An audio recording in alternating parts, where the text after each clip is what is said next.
नमस्कार, आप देख रहे हैं कमोडिटी 360 और देश के मसाला एक्सपोर्ट्स में हल्की सी गिरावट देखने को मिली है।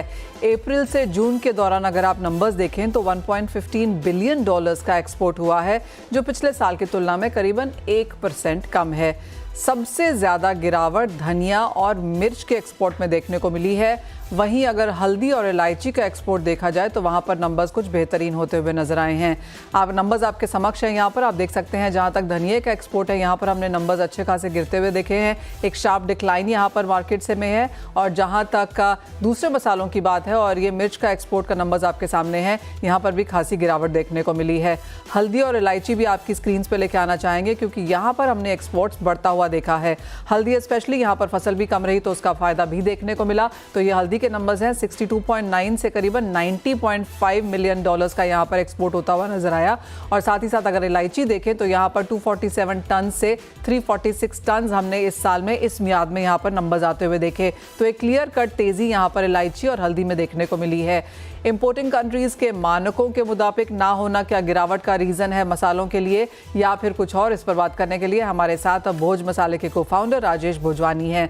राजेश जी नमस्कार, शुक्रिया साथ जोड़ने के लिए। और क्लियरली एक डिमार्केशन है यहाँ पर, कुछ मसालों में जोरदार गिरावट देखी है हमने एक्सपोर्ट नंबर्स में, कुछ एक में अच्छी देखने को भी मिली है। लेकिन अगर यहाँ पर धनिया के साथ बात करें और मिर्ची की बात करें, जहाँ पर एक बहुत शार्प फॉल आता हुआ नजर आया है, कैसे देखते हैं आप इन नंबर्स को? नमस्ते मनीषा जी, सभी का स्वागत करते हैं। जो नंबर्स आप देख रहे थे, जो हल्की सी गिरावट थी इन धनिया एंड मिर्ची के फॉर Q1, उसका मेन इफेक्ट जो पेस्टिसाइड्स के इश्यूज हमारे आए थे करके, वो एक मेन इफेक्ट है in the whole process. And apart from that the price volatility जो रहती है मार्केट में करके, उसका जो इम्पैक्ट आता है, उसकी वजह से प्राइसेस डोमेस्टिक मार्केट में प्राइसेस काफी करेक्शन आ गई थी इन प्रोडक्ट्स के बम्पर क्रॉप से। So that was the main impact for this reduction in prices. जी, अब जिस तरह की मूवमेंट यहाँ पर मार्केट्स में है, आप कैसे देखते हैं राजेश जी उसको? और दूसरा, जो ये पेस्टिसाइड इश्यूज थे, ये कुछ सॉल्व हुए हैं? किस तरह की सिचुएशन फिलहाल है? काफी पेस्टिसाइड्स वाले काफी इश्यूज रिजॉल्व हो चुके हैं करके, काफी सारी कंफर्मेशंस और अश्योरेंस जो दी हुई है करके, उसके बाद रिजोल्यूशन है करके। So exports have again now started picking up on the market side, and trend is now on a positive note है। और मार्केट में अभी एक स्टडी सोर्स है करके ऑन द साइड। और ओवरऑल अगर आप मार्केट देखेंगे, स्पेशली और चिल्ली की जो आप बात करते करके, तो एक चाइना का भी बम्पर क्रॉप आया था करके, चिल्ली का करके, तो उसकी वजह से भी डिमांड, एक इंडियन डिमांड पे काफी इफेक्ट पड़ता है उसका। तो एज ऑफ नाउ जिस तरह के एक्सपोर्ट है, जैसे आपने कहा, थोड़े से पिकअप होते हुए नजर आ रहे हैं। और ये ऑफ कोर्स जून तक के आंकड़े हैं, तो उसके बाद अगर जुलाई, अगस्त, सितंबर का महीना देखा जाए तो किस तरह के नंबर्स हैं? आपको लगता है कुछ बढ़त देखने को मिलेगी? पिकअप ट्रेंड है, स्पेसिफिकली इन Q2 में एक पिकअप आया है करके, एक एक्सपोर्ट साइड पे from this side, from the Q2 side. Okay. साथ ही अब यहाँ पर हल्दी की अगर बात की जाए तो यहाँ पर प्राइसेस में पिछले 8-10 महीने में जोरदार उठापटक देखने को मिली है। एक बहुत बड़ी तेजी थी, फिर मुनाफा वसूली। अब जिस तरह के प्राइसेस हैं, कैसे फंडामेंटल्स आप देखते हैं? और जिस तरह का एक्सपोर्ट में जंप हमने आता हुआ देखा, क्या ये ट्रेंड जारी रहेगा? तो हल्दी की बात करें तो नीचे के लेवल से 70-80 के लेवल से 200, सवा 200 के लेवल पे से निकल के अभी वापस 150 के लेवल पे आ गई है हल्दी करके। तो एक हल्दी का काफी वॉलेटाइल मूवमेंट रहा है करके। तो आप जो नंबर्स देख रहे थे आपके स्क्रीन पे, वो वॉलेटिलिटी की वजह से ही नंबर आपको दिख रहे थे। वॉल्यूम ऑफ ग्रोथ अगर आप देखोगे तो वो मार्जिनल है करके। In terms of value proposition, yes, the numbers have grown up because of the volatile situation. Trend एक स्टेबल ट्रेंड है इस समय, लेकिन लास्ट 10-15 दिन से जो साइक्लोन और बारिश का जो मौसम है करके, काफी क्रॉप डैमेजेस की न्यूज वगैरह आ रही है करके, तो उसकी वजह से वापस से एक वॉलेटिलिटी एक मार्केट में रही हुई है करके। और साथ ही साथ दूसरे काफ़ी सारे मसाले राजेश जी, उनकी हम बहुत ज़्यादा यहाँ पर बात नहीं करते हैं, लेकिन जैसे इलायची में एक बिल्डअप यहाँ पर देखने को मिला है। उसके अलावा और किस तरह के मसालों के नंबर्स फिलहाल यहाँ पर हैं? कैसी बातचीत यहाँ पर हो रही है? जैसे आपने कहा पेस्टिसाइड का इशू यहाँ पर काफ़ी हद तक रिजॉल्व हुआ है, क्या अभी भी कुछ चैलेंजेस हैं? करेक्ट। सो अगर आप मसाले देखेंगे तो एक पेपर एक अच्छा वॉल्यूम ग्रोथ देता है इंडियन पेपर का मार्केट में। और उसके बाद फिर इलायची का नंबर आता है करके ऑन दैट साइड। ओके, इलायची में एक रनअप काफी आ चुका है करके, और अभी उसके बाद करेक्शन लास्ट एक महीने में हमने देखा है करके। सो इलायची के नंबर्स आपको काफी दिखेंगे। इवन बड़ी इलायची में भी आप, छोटी इलायची बड़ी इलायची दोनों में आपको नंबर दिखेंगे। आगे चल के हमारे को काफी सारी मसाले हैं जिनमें रनअप हमें दिख रहे हैं। छोटे छोटे मसाले जो गरम मसाले में यूज होते हैं करके, उनमें भी काफी तेजी आ चुकी है करके इस समय करके। तो राजेश जी, अगर इसको पिछले साल के हिसाब से, एवरेज के नंबर्स के हिसाब से भी देखें तो ऑलमोस्ट स्टेबल है। जैसे बात हुई कि 1% की यहाँ पर गिरावट है। कैसे देखते हैं आप एक्सपोर्ट ओवरऑल ट्रेंड्स के लिहाज से अब आगे जाता हुआ? जी, ओवरऑल ट्रेंड 7 to 8% का ग्रोथ रेट हमें दिख सकता है from going forward from here. Okay, demand is there in the market, and festival जैसे ही सीजन स्टार्ट होता है तो एक डोमेस्टिक डिमांड तो आती है करके, and at the same time global crop के ऊपर भी जो डिपेंड करता है उस पोजीशन के ऊपर भी ये डिमांड क्रिएट करता है। अब यहाँ से अगर आगे जाएं और जिस तरह की प्राइस वॉल्टिलिटी हमने ऑलरेडी देखी है, राजेश जी, आपको कहाँ लगता है कहाँ पर प्राइसेस ऊपर जा सकते हैं, कहाँ पर नीचे आ सकते हैं, कहाँ पर आपकी नज़र है? अगर मैं स्पेसिफिकली बात करूं, जो हमारे रेगुलर मसाले हैं, विच इज योर धनिया, मिर्ची और हल्दी। ओके, इनमें अभी धनिया और जीरा। ओके, तो धनिया जीरा आपका एक अच्छे स्टेबल लेवल्स पे आ गए हैं इस समय। ओके, और आपका मिर्ची में अभी थोड़ी सी तेजी आई है वापस 10-15 दिन में। इवन हल्दी में भी वापस बॉटम से आके फिर तेजी आना चालू हो गई है करके। तो ये हमें स्टेबल सिनेरियोज में इस समय एवरेज आउट पे दिख रहे हैं करके होते हुए। Overall 7 to 8% we expect the growth of market to be there on this side. Okay Rajesh ji, और अगर ये तो खड़े मसालों की बात हुई इंडिविजुअल की, साथ ही साथ अगर पाउडर्ड ब्लेंडेड भी देखें तो वहां पर किस तरह की बिजनेस है अभी? वहां पे हमें काफी अच्छा रिस्पांस दिख रहा है। Okay, from the exporters. Okay, specifically your markets where the demand is there, your Gulf market is there. Okay, so वहां पे हैंड इन हैंड ग्रोथ दिख रहा है करके। और ब्लेंडेड मार्केट ऑब्वियसली ज्यादा रेट पे ग्रो होती हैं कंपेयर टू योर खड़े मसाले करके। तो अगर 7 to 8% खड़े मसाले बढ़ते हैं तो ब्लेंडेड मार्केट किस तरह से ग्रो कर रही है? 10 से 12% आराम से। ओके, और आपको नहीं लगता कोई बहुत ज़्यादा प्राइस वॉल्टिलिटी अब यहाँ पर देखने को मिलेगी? जैसे आपने कहा धनिया जीरा स्टेबल रहेंगे, मिर्ची हल्दी में तेज़ी यहाँ पर आ चुकी है, तो कोई बहुत बड़ी मूव कहीं पे एक्सपेक्ट कर रहे हैं आप? एक जो बारिश की वजह से जो फसल उगती है करके, उसकी वजह से जो क्रॉप का जो प्रोडक्शन होता है करके, तो एवरेज जो रेनफॉल रहती है करके, that decides your commodity prices in our country, globally the same also. So आज बारिश इस साल हमारे यहाँ अच्छी रही है करके, and we expect bumper crop to come up as we go ahead. Okay, and we expect the prices to remain stable because of the bumper crop. और काफी नई टेक्निक्स आ गई हैं, काफी सारे जागरूक हो गए हैं फार्मर्स हमारे करके। सो उनकी वजह से काफी they are able to give a better production on their field. So इसकी वजह से प्रोडक्शन अच्छा होता है तो आपको एक अच्छा बम्पर क्रॉप मिलेगा, और उसकी वजह से आपको प्राइस स्टेबिलिटी मिलेगी करके। All right Rajesh ji, as always बहुत शुक्रिया साथ जोड़ने के लिए और वो सारी ही मसालों पर अपनी राय भी देने के लिए। तो क्लियरली एक बढ़ता हुआ बाजार है, 7 से 8% खड़े मसाले, 10 से 12% की तेज़ी यहाँ पर ब्लेंडेड मसालों में है, और एक्सपोर्ट का मार्केट यहाँ पर बेहतरीन है। गल्फ से डिमांड बेहतर हो रही है, और भारतीय बाजारों में क्योंकि फेस्टिवल्स हैं तो यहाँ पर भी डोमेस्टिक डिमांड बेहतर नज़र आ रही है जहाँ तक मसालों की बात है।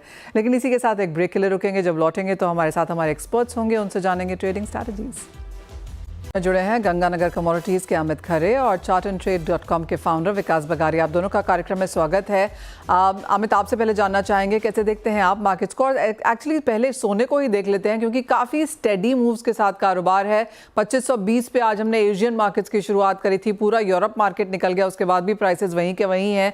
यूएस का इन्फ्लेशन डेटा आज है, कल पीपीआई नंबर्स हैं, अगले हफ्ते यहाँ पर हम ट्रेड इंटरेस्ट रेट मीटिंग आता हुआ देखेंगे। यूएस प्रेसिडेंशियल इलेक्शंस को लेकर काफ़ी गर्मी अब ऑलरेडी यहाँ पर बाजार में आती हुई नजर आई है। कैसे देखेंगे आप सोने के प्राइसेस को अगले हफ्ते 10 दिन के लिए?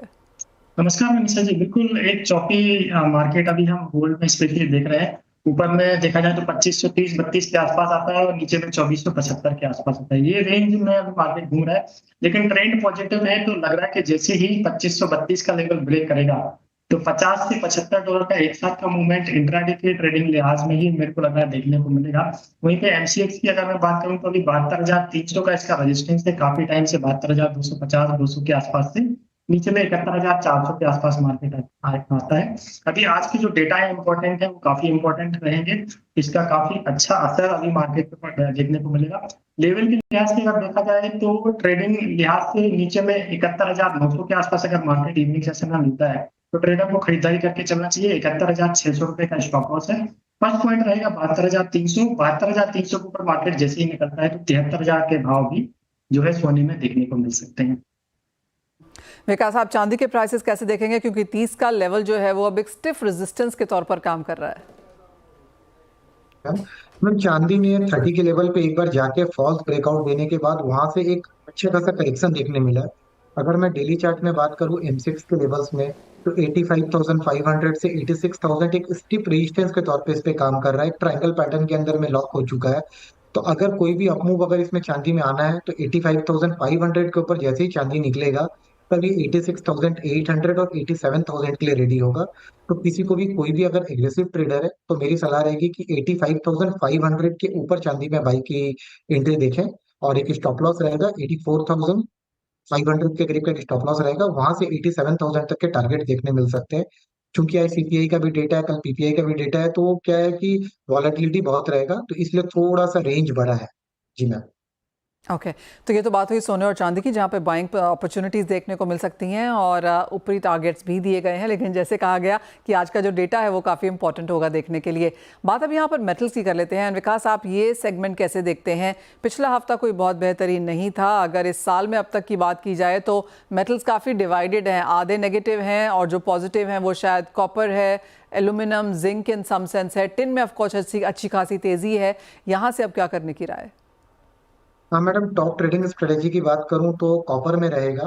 कॉपर में देखने को मिल रहा है कि डेली चार्ट में 200 दिन मूविंग एवरेज के नीचे जाने के बाद से ये बार बार 200 डेज मूविंग एवरेज के पास जा रहा है, वहां से रिटेस्ट करके स्टिफ सेलिंग प्रेशर देखने मिल रहा है।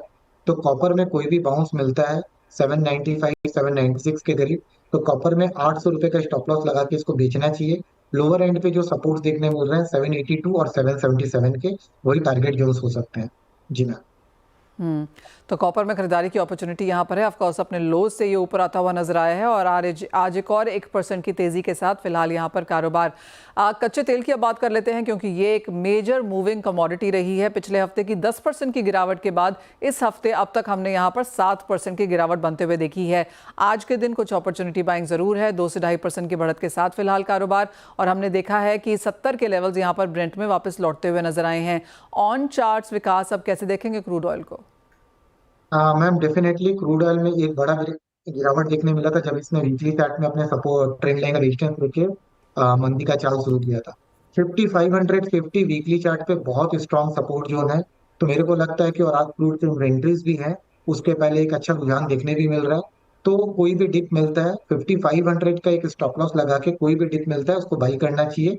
एंड हायर एंड पे जो मैं टारगेट देख रहा हूँ 5890 और 5990 के टारगेट्स देखने मिल सकते हैं। कोई भी अब क्रूड में फ्रेश बिक वाली 5500 के नीचे ही देखने मिलेगी, नहीं तो यहाँ से बाई ऑन डिस्क की स्ट्रेटेजी रहेगी आने वाले कुछ दिनों पे।